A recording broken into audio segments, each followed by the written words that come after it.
कैसे हैं आप सभी लोग। आशा करता हूं आप सभी ठीक होंगे, स्वस्थ होंगे और मौज कर रहे होंगे। आज का अपना टॉपिक रहेगा श्वसन तंत्र, रेस्पिरेशन सिस्टम की बात करेंगे। और सबसे पहले बात करेंगे श्वसन क्या है। देखिए, केवल श्वसन की बात करेंगे तो देखो, श्वसन एक फिजियो केमिकल प्रोसेस है। ठीक है, फिजिकली भी काम करेगा और केमिकली भी काम करेगा। इन दोनों को मिलाकर अपन क्या कहते हैं, फिजियो केमिकल या फिजियो जैव रासायनिक अभिक्रिया होती है। ये जो फिजियो जैव रासायनिक अभिक्रिया होती है, ये भोजन के ऑक्सीकरण में काम आती है।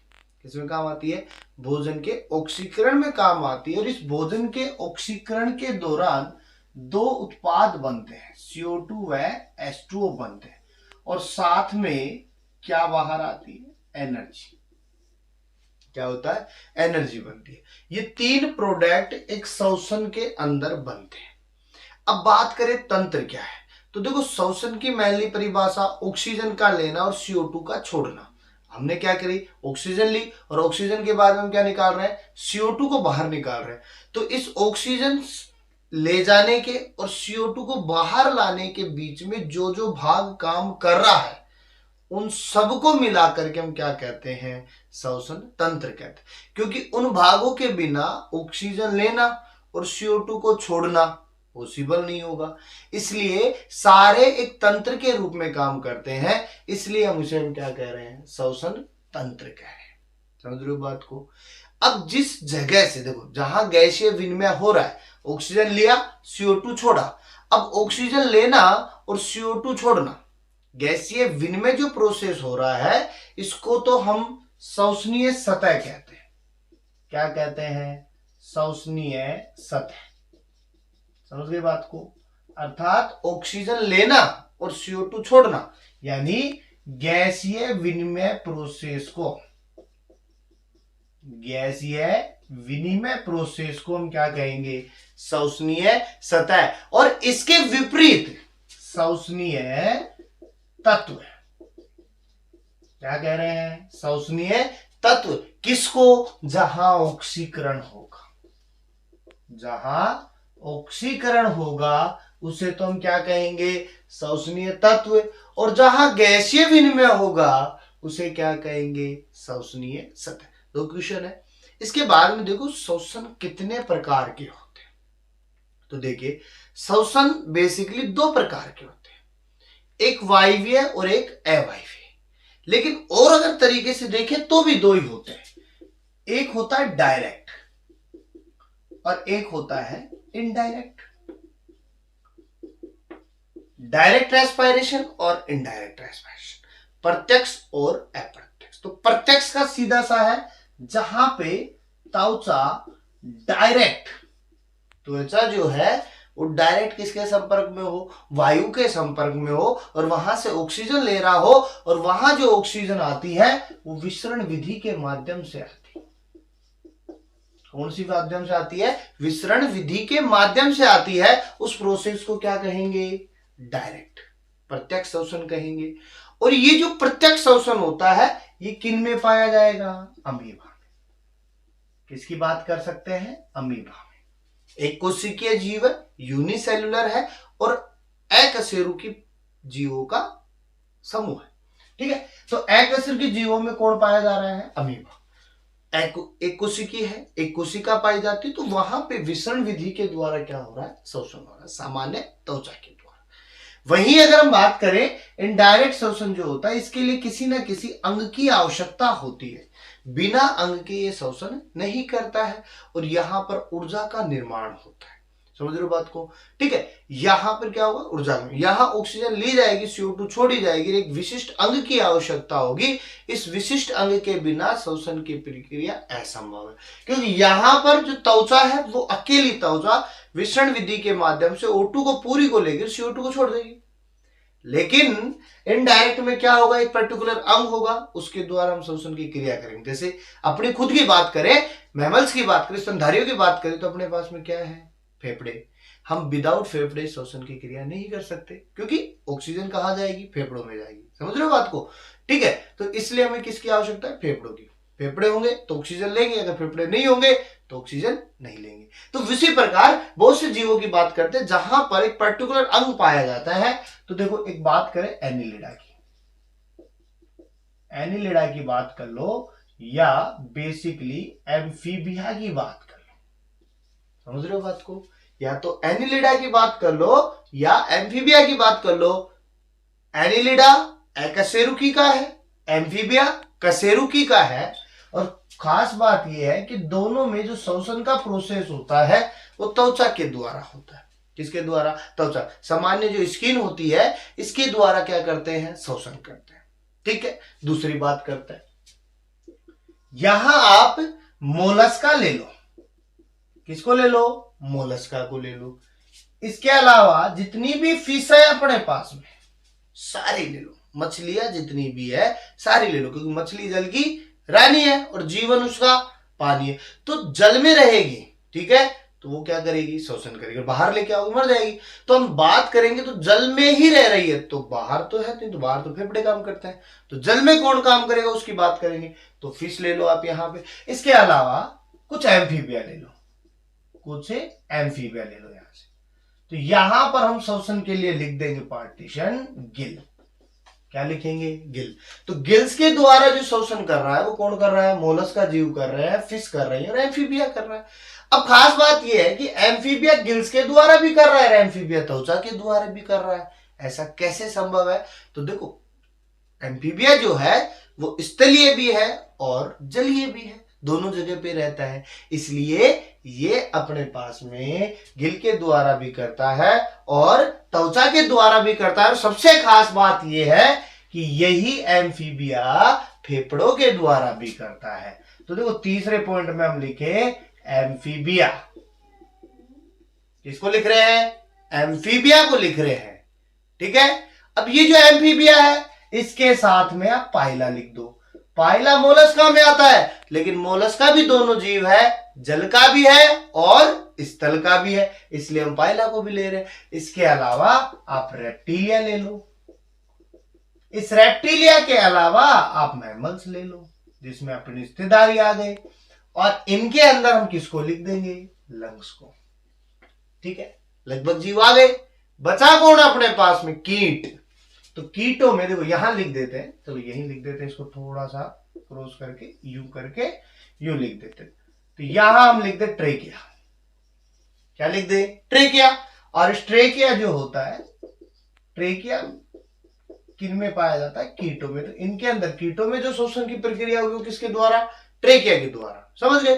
तो ये कुछ जीवों के श्वसन अंग होते हैं जिनमें श्वसन की क्रिया होती है, जिसमें एम्फीबिया जो है वो गिल्स के द्वारा भी करेगा, त्वचा के द्वारा भी करेगा और फेफड़ों के द्वारा भी करेगा। समझ रहे हो बात को? क्यों? क्योंकि पहला जो जंतु था वो जलवाड़ा और स्थलवाड़ा, वो कौन था? एम्फीबिया वर्ग ही था, इसलिए अपन इसे क्या कहते हैं? उभयचर कहते हैं। उभय का मतलब जल में रहने वाला और स्थल पर रहने वाला। समझ रहे हो बात को? दोनों जगह अपना सर्वाइव कर रहा था। जल में टैडपोल के रूप में करता है, बाहर वयस्क के रूप में करता है। ठीक है, तो ये जो प्रोसेस है इसके अंतर्गत हम अंगों की बात कर सकते हैं। तो जितने भी अंग होंगे वो किस में होंगे? इसमें। तो सीधी बात है, इनडायरेक्ट में क्या चाहिए था? अंग। अंग अपने पास में आ गए, त्वचा हो गई, गिल हो गई, लंग्स हो गए और कीटों में हो गई। समझ गए बात को? तो ये अपना एक पर्टिकुलर क्या हो गया? एक पोर्शन हो गया। क्वेश्चन बन रहे, निकाल सकते हो। समझ गए बात को? अब हम बात करते हैं पर्टिकुलरली श्वसन की बात करें। डायरेक्ट इनडायरेक्ट को हटा करके देखें तो कितने भाग हैं? तो दो भाग हैं, एक वायवीय श्वसन है और एक अवायवीय। एरोबिक और एनारोबिक। देखो दोनों की तुलना करो, बराबर दिखेगा आपको। कैसे? देखो, वायवीय श्वसन O2 की उपस्थिति में, ऑक्सीजन होगा तो वायवीय श्वसन होगा, ऑक्सीजन नहीं होगा तो वायवीय श्वसन नहीं होगा। या कह सकते हैं ऑक्सीजन होगा तो फेफड़े काम करेंगे, अगर नहीं होगा तो फेफड़े काम नहीं करेंगे। समझ रहे हो बात को? ठीक है, तो यहां पर O2 की उपस्थिति में होने वाला श्वसन वायवीय और O2 की अनुपस्थिति में होने वाला श्वसन अवायवीय। समझ गई बात को? जहां होगा वहां वायवीय, जहां नहीं होगा वहां अवायवीय। समझ रहे हो बात को?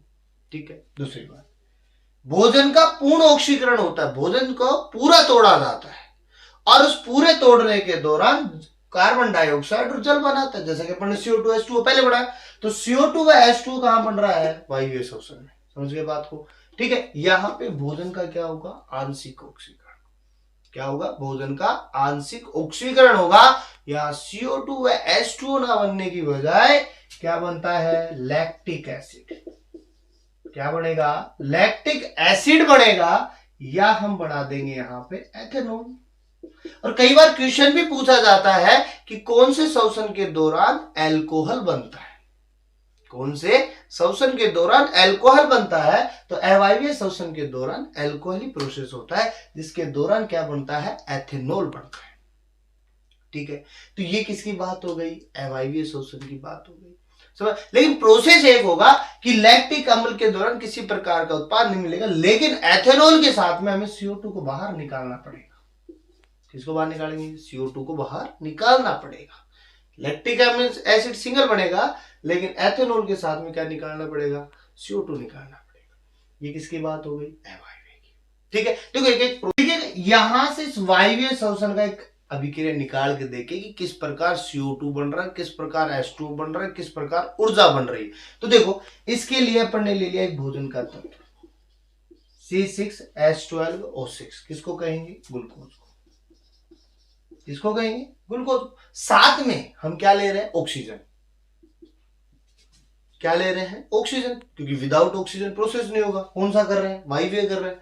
तो अपन ने यहां पे क्या ले लिया? 6O2। क्या ले लिया? 6O2। अब इस समीकरण को बना के देखो, क्या ये अपना क्या हो गया? ऑक्सीजन। अब देखो क्या कहता है, सीधी बात। तो हमें क्या बनाना था? CO2। हमें क्या बनाना था? H2O। दोनों चीजें बनानी थी ना। कितनी कितनी बनेगी, कैसे बनेगी? तो वैलेंसी देखो, तो यहाँ पे 6 कार्बन है, तो कार्बन के लिए तो 6 लिख दो यहाँ पे। तो देखो 6 दूनी 12 ऑक्सीजन है, तो यहाँ से 6 दूनी 12 ऑक्सीजन ऐसे काम में ले लिया। कार्बन ऐसे कैसे आ गया? H2 है, 12 H2, 12 है H2, तो अपन यहाँ क्या कर देंगे? 6 दूनी 12 और 6 ऑक्सीजन ऐसे कैसे आ गए? तो ये अपना क्या बन गया? Carbon dioxide. ये अपना क्या बन गया? जल। तो साथ में क्या लेके आएंगे? ATP। कितने लेके आएंगे? 38। कितने ATP लाएंगे? 38 ATP लाएंगे। कहां जाकर लेके आएंगे? माइटोकॉन्ड्रिया से लेके आएंगे।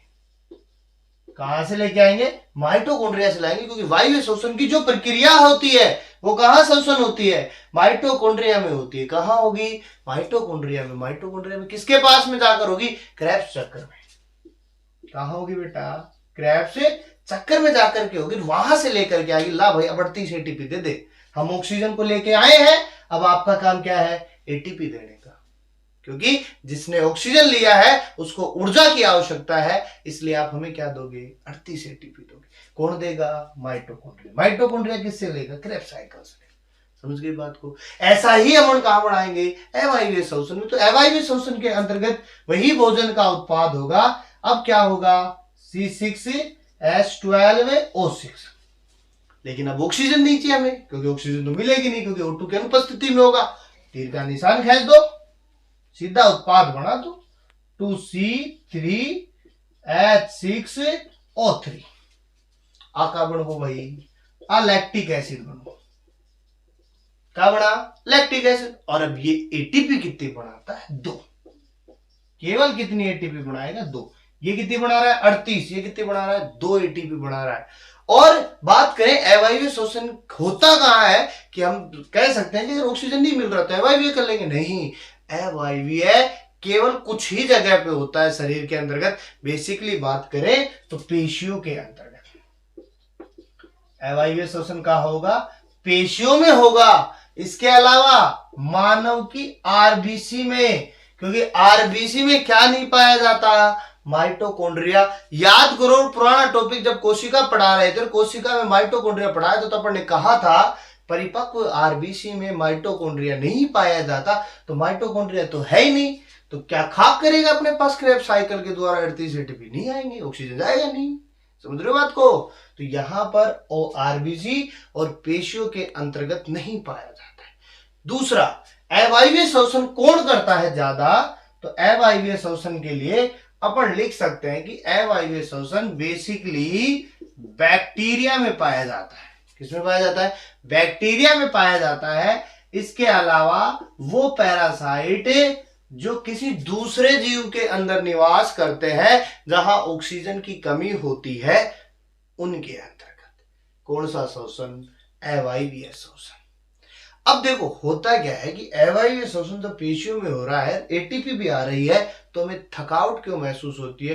क्योंकि हम जब काम कर रहे होते हैं तो हमें ऊर्जा की आवश्यकता होती है और उस समय लैक्टिक एसिड बनता है और इस लैक्टिक एसिड को क्या किया जाता है? संग्रह किया जाता है, इकट्ठा किया जाता है और उस इकट्ठे होने की वजह से पेशियों को क्या अनुभव होता है? थकावट महसूस होती है। क्या महसूस होती है? थकावट महसूस होती है केवल। समझ रहे हो बात को? तो देखो एक चीज और देखते हैं, ये जो वायवीय शोषण है ना, इसको भी हम दो में बांट सकते हैं। कितने में बांट सकते हैं? दो में। एक होता है बाह्य शोषण और एक होता है आंतरिक। बाह्य को अपन क्या लिख सकते हैं? एक्सटर्नल। आंतरिक को क्या लिखेंगे? इंटरनल। अब देखो साफ है, आंतरिक और बाह्य। बाह्य का मतलब बाहर के वातावरण में, जहां हम रह रहे हैं वहां, जिसे हम देख सकते हैं, उस वातावरण के अंदर जो शोषण हो रहा है उसे हम क्या कहेंगे? बाह्य शोषण। कहां, कैसे? देखो फेफड़ों व वायु के बीच गैसीय विनिमय, फेफड़े अंदर है, वायु का है बाहर है, दोनों के बीच में जो प्रोसेस हो रहा है उसे हम क्या कहेंगे? बाह्य शोषण। समझ गए बात को? कि बाहर से O2 लिया, फेफड़े तक को दिया, तो इनके बीच जो हो रहा है वो क्या है? बाह्य शोषण। ठीक है, अर्थात हमारे पास कुछ पार्ट थे, उन पार्टों के माध्यम से फेफड़ों तक जो ऑक्सीजन पहुंच रही थी वो केवल क्या है? बाह्य शोषण। अर्थात एक सामान्य शब्दों में कहें तो ब्रीदिंग, क्या कह सकते हैं? ब्रीदिंग प्रोसेस जो है वो क्या कहलाएगा? बाह्य शोषण। श्वास लेना क्या कहलाएगा? बाह्य शोषण। समझ गए बात को? ठीक है, तो बाह्य शोषण कौन सा होगा? फेफड़ों व वायु के बीच गैसीय विनिमय। क्लियर बात है? अब आंतरिक क्या होगा? तो देखो दो प्रोसेस है, एक बाहर हो गई, अब एक कहां होगी? अंदर होगी। अंदर कहां होगी? माइटोकॉन्ड्रिया में होगी। तो हम कह सकते हैं माइटोकॉन्ड्रिया में होने वाला शोषण आंतरिक शोषण। एटीपी बढ़ा के देगा ना, क्या बढ़ा के देगा? एटीपी। क्योंकि ये एटीपी बढ़ाएगा तो ही शरीर काम करेगा, अन्यथा शरीर काम नहीं करेगा। समझ रहे हो बात को? तो ये किसकी देन रहेगी? आंतरिक शोषण की। ठीक है, तो इस प्रकार बाह्य और आंतरिक शोषण भी पढ़ सकते हैं वायवीय में। ठीक है, अवायवीय सिंगल होता है। तो इस प्रकार से हम वायवीय शोषण की, अवायवीय शोषण की, प्रत्यक्ष शोषण, अप्रत्यक्ष शोषण, पूरे शोषण तंत्र की बात कर सकते हैं। अब हम बात करेंगे आगे कि किस प्रकार से कितने सिस्टम पाए जाते हैं, कितने पार्ट पाए जाते हैं जिनके द्वारा शोषण का प्रोसेस होता है। ठीक है, समझ में आया इस बात को? तो इसका छोटा सा स्क्रीनशॉट लीजिएगा, लेके चलते हैं, मनुष्य का श्वसन तंत्र लेके चलते हैं और उस पर बात करते हैं कि मनुष्य के श्वसन तंत्र में क्या क्या पाए जाते हैं। ठीक है, तो कुछ पार्ट की बात अभी करेंगे, कुछ पार्ट की बात दूसरे पार्ट में करेंगे। तो स्टार्ट करते हैं। पहला है नासा छिद्र। सबसे फर्स्ट क्या पाया जाएगा श्वसन तंत्र में? नासा छिद्र पाया जाएगा। देखो इस नासा छिद्र को अपन बाह्य छिद्र भी कह सकते हैं, बाह्य छिद्र भी कह सकते हैं। देखो बाह्य छिद्र कह सकते हैं, क्यों कह सकते हैं? क्योंकि सबसे पहले अग्रभाग जो है वो क्या है? नासा छिद्र। अर्थात ये जो दो छिद्र देख रहे हैं, नाक के अंतर्गत दो छिद्र पाए जाते हैं और इन जो नासा छिद्र होते हैं, ये बाह्य छिद्र होते हैं, ये कैसे होते हैं? अंडाकार होते हैं। कैसे होते हैं? अंडाकार होते हैं। और इन अंडाकार छिद्रों को ही हम क्या कहते हैं? नासा छिद्र कहते हैं। ये जो नासा छिद्र होते हैं ना, इसीलिए दो है, इसलिए अपन इसको क्या कह सकते हैं? द्विनाशीय अवस्था। पूछ लिया जाए कि नासा छिद्रों की जो अवस्था होती है वो कैसी होती है? द्विनाशीय। कैसी होती है? द्विनाशीय, अर्थात दो छिद्रों में पाई जाती है, इसलिए इसको हम क्या कहते हैं? द्विनाशीय। ठीक है, जिनसे हम किसको ग्रहण करते हैं? वायु को ग्रहण करते हैं। अब ये जो वायु को हम ग्रहण कर रहे हैं, ये कहा जाती है? नसिका वेशम। कहा जाती है? नसिका वेशम में। और ये जो नसिका वेशम होती है ना, ये हाइलिन कार्टिलेज से बनी होती है। किससे बनी होती है? हाइलिन कार्टिलेज से बनी होती है। नेजल सेप्टम यानी नेजल जो स्पट है उसको, गुहा को दो भागों में बांटती है और खुद ये नेजल चैम्बर जो है वो तीन भागों में पड़ता है। कितने में पड़ता है? तीन में। एक होता है प्रघाण। क्या होता है? प्रघाण। एक होता है श्वसन मार्ग, ठीक है, वेस्टिबुलर बोल सकते हैं, एक को अपन रेस्पिरेटरी पथ बोल सकते हैं, और एक को अपन ओफ्लैक्टरी बोल सकते हैं। क्या बोल सकते हैं? ओफ्लैक्टरी, घ्राण बोल सकते हैं। इस प्रकार से ये तीन पाए जाते हैं। अब इन तीनों का क्या है? अलग अलग काम है। हमें तो कहने में तो नसिका चैम्बर को अकेला कह रहे हैं, लेकिन ये नसिका चैम्बर खुद तीन से गिरा है, तीनों को अलग अलग काम बांट रखा है कि आपको ये काम करना है। तो देखो करता कौन सा है? तो देखो ये जो प्रघाण है ना, सबसे बाहरी भाग अग्रभाग है, अर्थात दोनों छिद्रों के फर्स्ट में जो स्टार्ट होता है वो कौन सा है? प्रघाण। समझ गए? रोमिल त्वचा, रोमिल का मतलब ये जो बाल पाए जा रहे हैं ना छोटे छोटे, ये किसकी देन है? प्रघाण भाग की। किसकी देन है? प्रघाण भाग, प्रघाण में उपस्थित है। रोमिल त्वचा किस में उपस्थित है? प्रघाण। क्यों पाए जा रहे हैं? धूल के कणों को रोकने के लिए। किसके लिए पाए जा रहे हैं? धूल के कणों को रोकने के लिए, ठीक है। अर्थात एक सीधी सी बात में ये कह सकते हैं, ये रोमिल त्वचा जो होती है वो वायु को फिल्टर करने का काम करती है। अर्थात जो गंदी चीज को आप लेके जाते हो ना, उसे स्वच्छ करना, अर्थात उसको वहीं रोक लेता है। आपने श्वास ली, उसके साथ में वायु के साथ में कुछ कण चले गए, उन कणों को कौन रोक लिया? बाल रोक लिया, ठीक है। तो उनको कौन रोकता है? प्रघाण रोकता है। श्वसन मार्ग जो होता है, जो वायु आप ग्रहण कर रहे हो, जो वायु आप ग्रहण कर रहे हो, जो एयर आप ले रहे हो, उसको वातानुकूल बनाती है। अर्थात बाहर की चीज को अंदर के अनुकूल बनाने का काम किसका है? श्वसन मार्ग का। समझिए बात को। घ्राण का काम क्या है? ओफ्लैक्टरी का काम क्या है? सूंघने का काम है। अर्थात जैसे ही कोई सुगंध आती है तुम फील होने लग जाता है, बदबू आती है फिर स्मेल सी आने लग जाती है, नाक बंद कर देते हो, खुशबू आती है जैसे सूंघते रहते हो, जैसे परफ्यूम की खुशबू आ रही। तो वो चीजें जो है वो कौन करवा रहा है? ओफ्लैक्टरी। कौन करवा रहा है? ओफ्लैक्टरी। सूंघने का काम किसका? ओफ्लैक्टरी का। समझ गए बात को। वायु को वातानुकूल बनाने का काम श्वसन मार्ग का, और प्रघाण का काम क्या है? फिल्टर करने का। तो आप कितनी भी गंदी लो, उसको फिल्टर करने का काम कौन करेगा? प्रघाण करेगा। ऐसा तो नहीं कि अपन गंदगी में बैठ जाए फिर लेते रहे, कितना फिल्टर करें, फिल्टर भी जाम हो जाते हैं कई बार। समझ रहे? जब जुकाम लगती है तो फिल्टर भी क्या हो जाते हैं? जाम हो जाते हैं। समझ गए? तो देखो तीसरा, आंतरिक नासा छिद्र। तो देखो इसके लिए अपने पास में कुछ भी एक ही चीज है, नसिका चैम्बर के बाद में जो उपस्थित है वो आंतरिक नासा। काम क्या है? काम सुनो, काम बहुत अच्छा है। सीधा एक काम, पहला काम क्या है? जो ये एयर आ रही थी ना, उसको लेगा और उसको गर्म करेगा। जो एयर आ रही थी उसको क्या करेगा? गर्म करेगा। एयर को गर्म करेगा, कर दिया। और उसके बाद में इसको कीटाणु रोधी बनाएगा, ठीक है। अर्थात इसको क्या बनाएगा? कीटाणु रोधी बनाएगा। कीटाणु इसको हटा दे। जो भी चीज आप लेके गए तो गंदी चीज लेके गए तो सबको हटाने का काम करता है कौन? आंतरिक नासा छिद्र। कौन करेगा? आंतरिक नासा छिद्र काम करेगा। और इसीलिए कहा जाता है ये जो गंदगी हम ले जाते हैं, इसको फिल्टर करने का, इसको गर्म करने का, इसको कीटाणु रोधी बनाने का काम किसका है? आंतरिक नासा छिद्र का है। और इसीलिए कहा जाता है, आमतौर पर आपने सबसे सुना होगा कि श्वास जो है वो नाक से लेनी चाहिए, मुख से कभी नहीं लेनी चाहिए। क्योंकि मुंह के अंतर्गत अपन श्वास तो लेंगे, जाएगी तो फेफड़ों तक, लेकिन जिस अवस्था में आप लोगे उसी अवस्था में अंदर जाएगी। उसको फिल्टर करने का, उसको गर्म करने का, उसको वातावरण के अनुकूल बनाने का, उसको कीटाणु रोधी बनाने का कुछ भी नहीं उपस्थित है। इसीलिए नाक से श्वास लेनी चाहिए, जिससे कीटाणु रोधी भी बनेगी, वायु गर्म भी हो जाएगी, फिल्टर भी हो जाएगी, धूल के कण भी हट जाएंगे। किसके द्वारा? आंतरिक नासा छिद्र के द्वारा और नसिका चैम्बर के द्वारा। ये काम किसका? आंतरिक नासा छिद्र का। समझ गए बात को। अब ग्रसनी, ये बहुत अच्छी है। ये अच्छी इसलिए है कि ये दो को संभालती है। किसको संभालती है? दो को।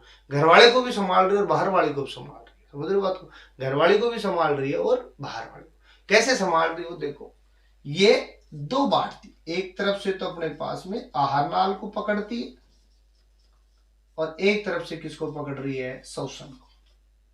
समझे बात? एक तरफ से आहार नाल को और एक तरफ से श्वसन को। इन दोनों को बांटने का जो काम है वो किसका है? श्वसन का। समझिए बात को, किसका है? ग्रसनी का। आहार नाल और श्वसन को बांटने का काम किसका है? ग्रसनी का है। समझ गए बात को? तो बाहर वाले और घर वाले दोनों को रखने का काम किसका है? ग्रसनी का। अब ये जो ग्रसनी है ये खुलती है किसमें? लैरिंगोफैरिक्स में। किसमें खुल रही है? लैरिंगोफैरिक्स में खुल रही है। अब ये जो लैरिंगोफैरिक्स है, ये जो लैरिंगोफैरिक्स है, इसकी खास बात हो रहा है। ये जो ग्रसनी लैरिंगोफैरिक्स में खुल रही है तो यहां पर एक द्वार पाया जाता है, और ये जो लैरिंगोफैरिक्स होता है ये दरार नुमा होता है। कैसा होता है? दरार नुमा होता है। और ये जो दरार नुमा होता है इसको हम एक छिद्र के द्वारा खोलते हैं, जिसे हम क्या कहते हैं? घाटी द्वार। क्या कहते हैं? घाटी द्वार कहते हैं। ठीक है, ग्लोटिस पार्ट कहते हैं। ये जो ग्लोटिस होता है ना, ये एक द्विपिंडी है। किसके द्वारा? द्विपिंडी है, ढक्कन के द्वारा। ठीक है, ढक्कन ढकने के लिए। और इस ढक्कन को हम क्या कहेंगे? घाटी ढक्कन कहेंगे। क्या कहेंगे? घाटी ढक्कन कहेंगे। और इस घाटी ढक्कन को हम इंग्लिश में लिख सकते हैं एपिग्लोटिस। क्या लिख सकते हैं? एपिग्लोटिस। अर्थात काम क्या है? देखो, ये ग्रसनी है, ये क्या है? ग्रसनी। ये आहार नाल की तरफ गई, ये श्वसन की तरफ गई। अब यहां से सपोज देन भोजन आ रहा है, यहीं से श्वसन आ रहा है, यहीं से भोजन आ रहा है। अब जरूरी तो है नहीं कि अपन पूरे दिन खाने का काम करेंगे। समझ रहे हो बात को? खाने का काम हम कुछ समय के दौरान करते हैं। जैसे सुबह नाश्ते का टाइम हो गया, शाम को दोपहर के अंदर अगर अपने भोजन किया, फिर शाम को कुछ खा लिया, फिर रात को डिनर कर लिया। तो ये छोटे छोटे प्रोसेस में का। अब उसमें होता क्या है कि यहां से अपने पास वायु आ रही है, यहीं से अपने पास में क्या आ रहा है? भोजन।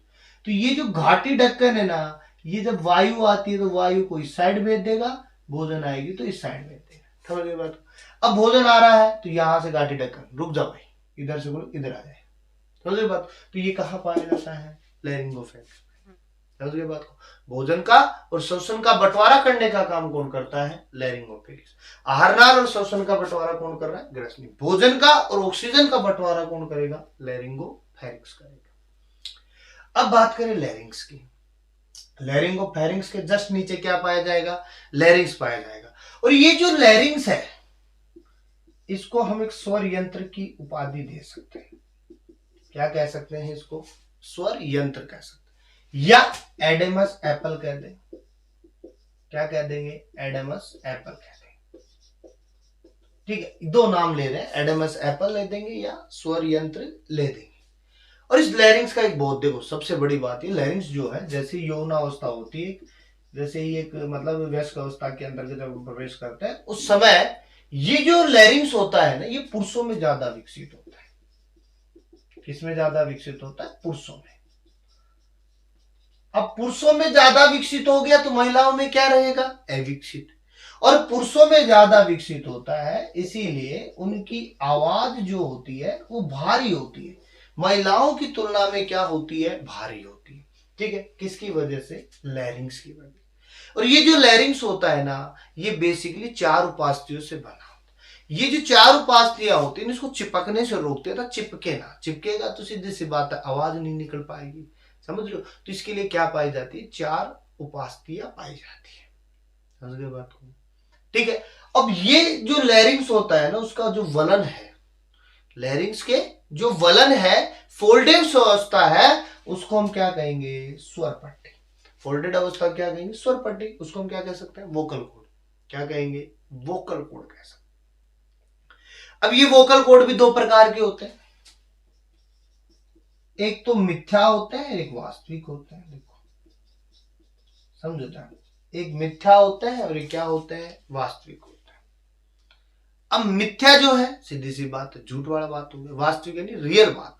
तो बाह्य सतह पर जो प्रेजेंट है, बाह्य सतह पे जो प्रेजेंट है उनको हम क्या कहेंगे? मिथ्या। और जो आंतरिक सतह पे उपस्थित है उसको हम क्या कहेंगे भाई? वास्तविक। बाह्य वाले को क्या कह दिए? मिथ्या। और आंतरिक वाले क्या कह दिए? वास्तविक। और रियल बात यह है, जब वायु अंदर जाती है और वास्तविक से टकराती है तो वहां कंपन होता है, और उसी कंपन की वजह से ध्वनि उत्पन्न होती है। उसी कंपन की वजह से ध्वनि उत्पन्न होती है। समझ रहे हो बात को? ये नहीं कह सकते कि मुख अपने पास में जो होठ है और ये जो जीभ है ये हमारे बोलने का एक जरिया है, लेकिन असली ध्वनि जो आ रही है वो वोकल कॉर्ड से आ रही है। कहां से आ रही है? वोकल कॉर्ड से। किसी की आवाज धीमी होती है, किसी की आवाज तेज होती है, किसी की आवाज स्लो होती है। ये सब डिपेंड किस पे करता है? वोकल कॉर्ड पे। समझ रहे हो बात को? और इसका जो केंद्र होता है, इसका जो सेंटर पॉइंट होता है, जिसको केंद्रित करके रखता है, वो मस्तिष्क का भाषा केंद्र होता है। किसका होता है? मस्तिष्क का भाषा केंद्र होता है। इसी भाषा केंद्र के द्वारा इसे क्या किया जाता है? कंट्रोल किया जाता है, नियंत्रित किया जाता है। समझ रहे बात को? अब देखो यहां पर हमने क्या बात की कि वास्तविक, आंतरिक, मिथ्या। हमें इतना पता था कि हम जीभ और होठ से बोलते हैं, लेकिन ये केवल एक जरिया थे।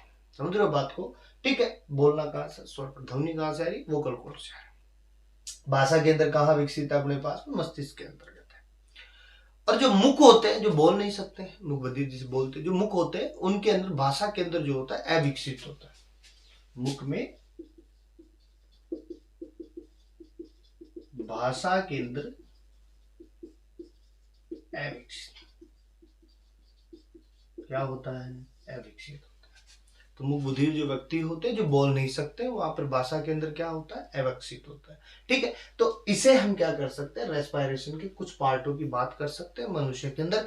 आगे की बाद में बात करेंगे, कल बात करेंगे। कुछ पार्ट जो रह गए, ट्रेकिया रह गया, श्वास नलियां रह गई, और फुफ्फुस जो मेन पार्ट है उसकी बात हम कल करेंगे, नेक्स्ट पार्ट में करेंगे। और सबसे बड़ी बात करें तो ये जो पार्ट सारे पढ़े, इनको हम कल दोबारा से एक छोटा सा रिवीजन, एक डायग्राम के माध्यम से करेंगे। ठीक है, तो वो कल बात करेंगे। समझ में आया बात को? ठीक है, इसका एक स्क्रीनशॉट लीजिए। ठीक है, तो जल्दी से स्क्रीनशॉट